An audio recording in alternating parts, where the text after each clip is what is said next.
Okay, we got this quick jack thing set up, and I've been bleeding it here for a little bit, and now it goes up, and when I press the button it goes down. I put the wheels on there to have some weight on there, but it's not herky-jerky or anything, so I think I'm ready to put the Miata on it. Now I couldn't wait. We went ahead and got the Miata up on this thing, and wow, we definitely get a lot of lift. You can't tell. I mean, in person, it's, maybe on camera you can't really tell how high up it is, but in person, it really raises a car up and gives you tons of room. So I'm gonna go ahead and set the camera up on a stand, figure that out so we can, this is amazing how much room this thing gives you. And we're gonna start ripping the transmission out of this bad boy. So stay tuned.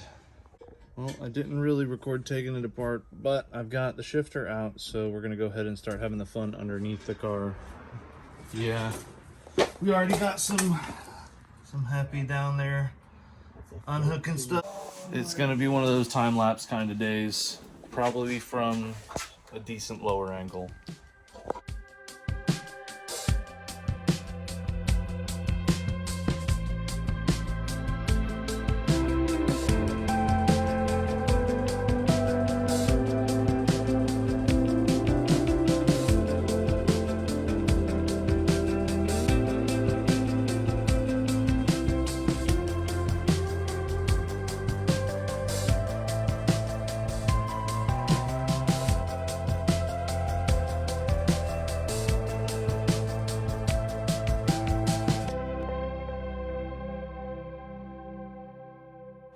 As we get in here, we got the transmission out. The fan is blowing pretty hard, and it looks like, I don't know, we had some oil in here. I'm going to send a picture off to my mechanic buddy and see if he recommends we change that rear main seal while we're in here. If everyone runs on a parts run, I will go ahead and go over. Here is what we're going to be putting in its place. So we picked up a secondhand 5-speed transmission from Gaggles. I've bought quite a few things from Gaggles before, have not had an issue. It comes with, I believe, either a 60 or a 90-day warranty. That's why we got to get this done, and we're going to get this installed. So we got to replace the throwout bearing.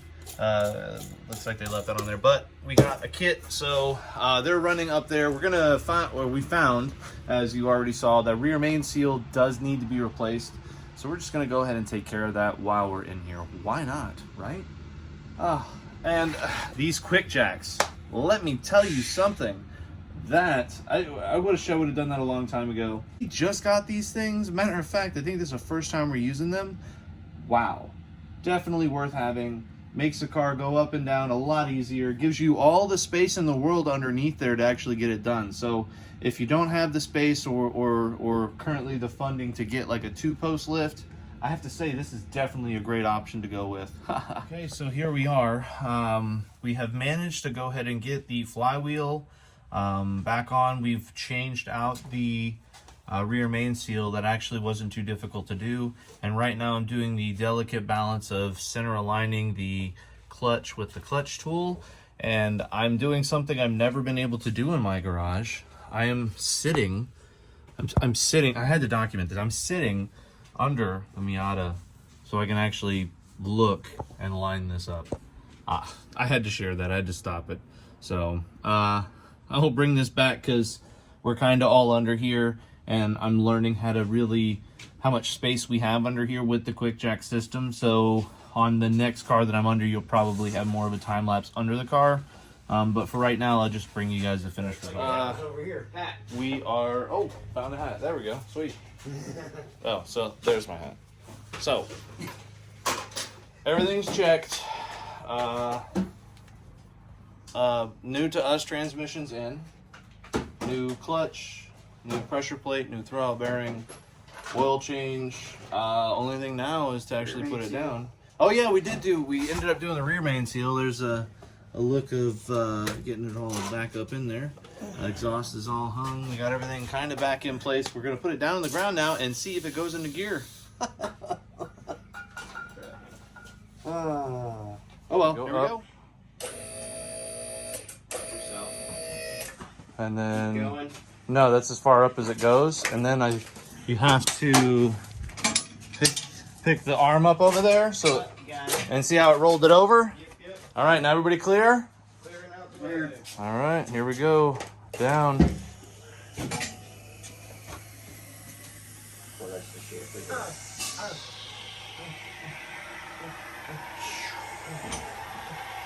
And Like sounds like something out of Space Adventure. she is back on the ground. Wow, nice. Wow.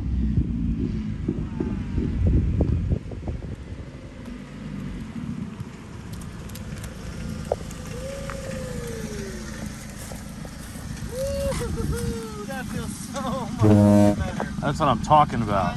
Okay, the Miata is on its way, and we have cleaned up after getting that little bit done. So now on to more of the dissecting of the BMW.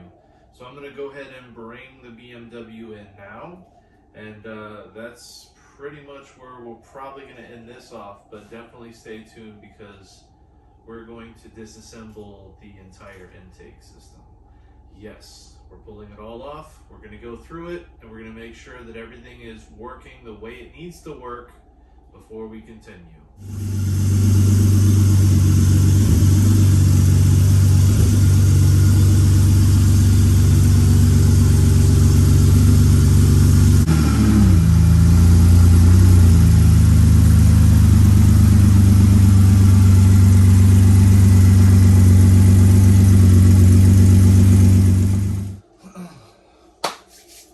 We got the BMW back in the garage, and I think what I'm going to go ahead and do is I'm going to put these quick jacks underneath, and I may go ahead and do a lift and see how this works for the BMW.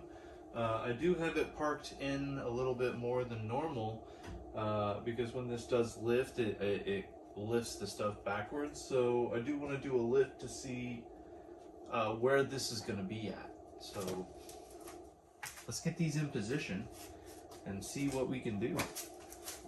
I got different size bricks, so I'm going to try some different size ones. Probably need the larger ones first, I would think.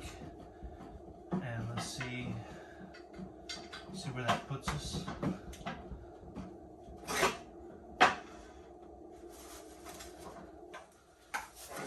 Too tall.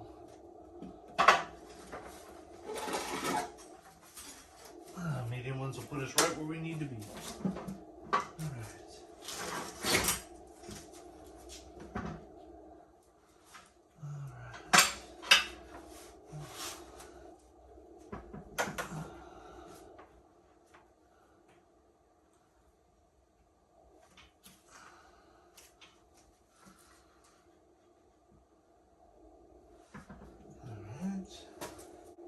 Now to the other side.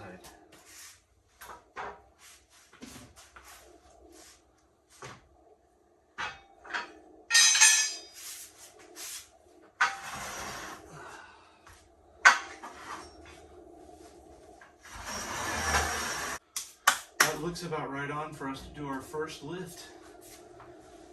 So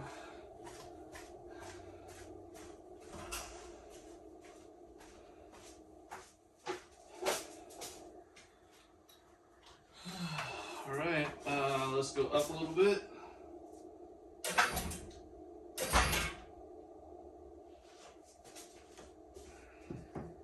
I'm gonna check. That is go. We are go for launch.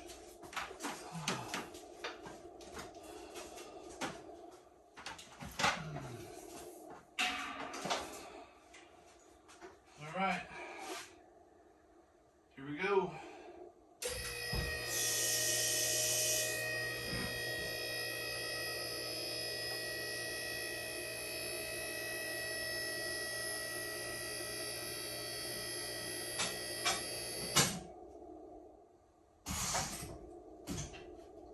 I think that is now set on both. I'm going to keep my distance still, and we're going to check. This one's locked on the first set, and this one's locked.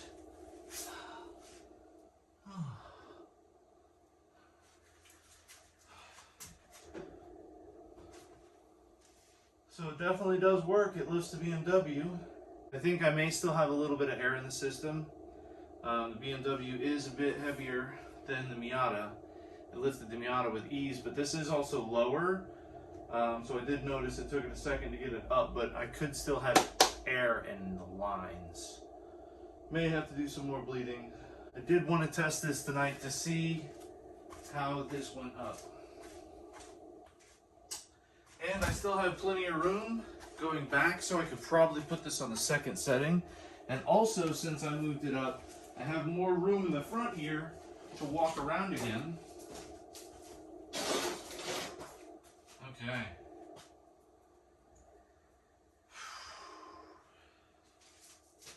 Do we dare to take it all the way up? Or do we leave it at this height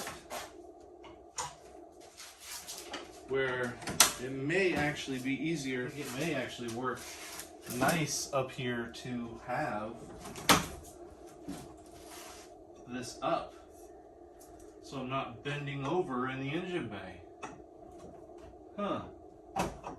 What do you know? That's actually really nice. It's at a good level to be able to get in here and start taking all this apart. And as you can see, we'll be starting from this point and removing a lot of this stuff here again. But where I stopped last time is I did not actually pull this whole intake manifold off. I serviced a lot of the vacuum lines. You saw me service a lot of the vacuum lines here with the brake booster. Brake booster still does leak, so I may have to actually look in replacing this as well. But until then, this is our next date with Destiny. We're pulling this off. So complete this assembly. So I got to pull this bar here back off again. We're going to be pulling our DISA valve off. I know what it's called now. We're going to be pulling the entire intake off. Probably servicing the O-rings here on this little vacuum thing on top. Replacing the Cyclone oil separator. Cleaning our idler control valve. Hopefully we don't have to replace that. The Bosch ones look to be about 250-ish for genuine. So, and then while we also have it off, probably clean out the intake manifold, take a look at our valves, maybe even look into how our injectors are doing and see if we can have them cleaned while we have them out. I do believe there is a couple places local here. I might be able to drop them off and have them cleaned out this week. More to come, but disassembly starts tomorrow.